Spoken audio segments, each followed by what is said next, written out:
to do is to find his sword and shield. They usually get regurgitated somewhere nearby, though there's no exact science to it. He's not sure that the Earth fully understands its obligations. The covenant with Merlin was fairly specific. Make this warrior whole again and surrender him back to the realm of the living whenever Britain is in peril. Return him with his sword and shield and other tools of war untarnished. When peril is bested, let him return to your bosom and sleep until peril calls him forth again. It couldn't have been much clearer, but mud is mud.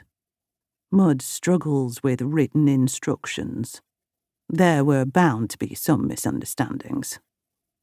There's something new across the bog. He squints at it, because the sun is bright and reflecting off the metal parts. An ugly cluster of low buildings with pipes running everywhere like a mass of serpents. In the centre is a silver tower shaped like a bullet. A fortress. Bigger, though, than Arthur's fortress at Caer Morleth ever was. Didn't used to be there, he says to himself. It seems like a good place to start, if he's going to figure out why he's back. He heads downhill, the earth squishing underfoot. His sword might be in the bogs somewhere, hilt protruding from the wet earth.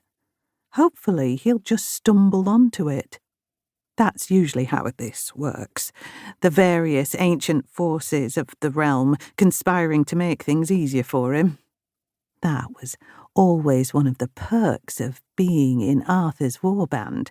You'd blunder into the forest, and you'd happen upon a talking raven who could tell you where to find what you were questing for.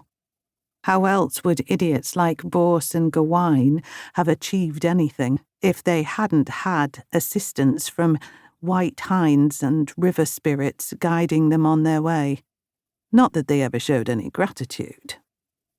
Across the bog, the mess of buildings glistens.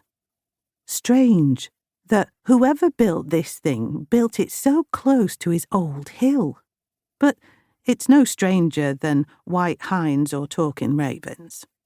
Riding through the old forests, you could never shake the feeling that there was a quest around the corner, put there by some greater power.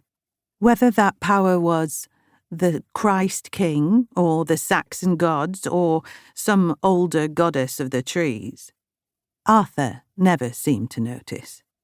It seemed natural to him that things of import should occur in his proximity. If anyone else noticed, they knew better than to mention it.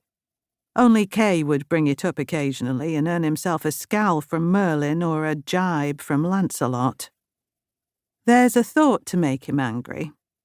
Lancelot on his white horse sneering, whispering in Arthur's ear, "Look, sire, a brown Nubian covered in brown filth, and no browner for it."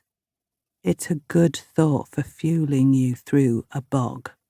He imagines Lancelot in the distance, goading him. He imagines pulling Lancelot down from his horse and punching him in the jaw, drowning him in the mud. That's a nice thought for getting you through a bog too. The mud isn't so bad at first. He wades through it with barely a grimace. It's no worse than Agincourt, or the Somme. At least there's no bullets flying, no hot shell fragments raining down, or French coursers charging at him. The only problem is the mail, which weighs him down. And Christ, it's a hot day. Summers never used to be this hot. He's sure of it. It's a day for resting in the shade, not wearing mail or wading. If it gets any thicker, he'll be right back underground again, slowly choking, lungs filling with mud. And what would happen then?